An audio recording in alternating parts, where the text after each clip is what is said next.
Marco Polo, which should hit the shelves sometime this spring, is a game of earning wealth and fame in 13th century Asia. Like so many games of this kind, you start as a total unknown with almost no cash and attempt to wheel and deal your way into prosperity.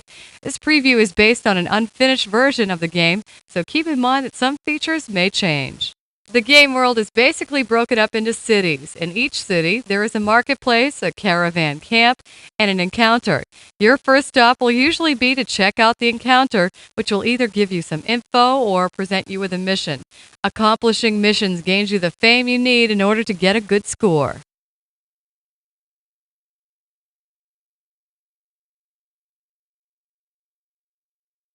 Each time you enter a city, you are treated to a short film clip and some non-gaming information about the area. Marco Polo also contains an extensive multimedia documentary on the travels of the famous explorer and his colleagues. Interested players can learn a lot about Polo, the Mongols, the Saracens, and more. Uninterested players can just play the game and ignore its educational elements. Buying and selling is what it's all about, and haggling is essential if you want to make a profit.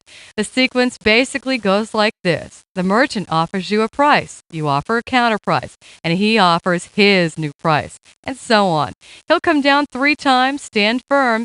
In the beta version, merchants didn't drive a very hard bargain, but it seems likely the AI for this will be improved on the release. With each new price, you get a pithy merchant-like comment. Throughout the game, there is digitized speech to lend to the atmosphere. Once you've made your best deals and bought some goods to sell, your next stop is the caravan camp. Here you can buy food, hire workers to carry everything, and escorts to defend it all. You can also customize the layout of your caravan. In addition to lots of stills and film clips, Marco Polo has some fine hand-painted art. Hiring people and buying food are handled in the same way as buying and selling merchandise, except that there's no haggling. On the positive side, once you hire someone, they work for free. No ongoing salaries to worry about. But on the negative side, they do have to eat. A large caravan might have trouble finding enough food for sale in certain cities. Nope, this isn't some ancient Asiatic form of chess. This is a strategy screen.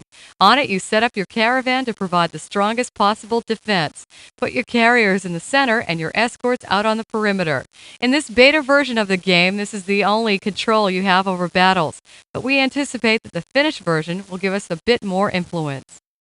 Once the caravan is all set to go, it's time to actually make the trip. The game world extends from the easternmost reaches of the Mediterranean all the way to the Chinese coastline. But your travels are strictly city by city. It's just as well. Trying to carry enough food to travel much further than that next city wouldn't leave much room for merchandise. Travel is automatic. From a starting city, click on your intended destination and sit back. But random events can impose themselves on your best-laid capitalistic plans. Some gamers are going to hate these random events, while others will feel that they add to the uncertainty of the game. The poor, misguided souls. Anyway, it is during travel between cities that any automatic combat will occur.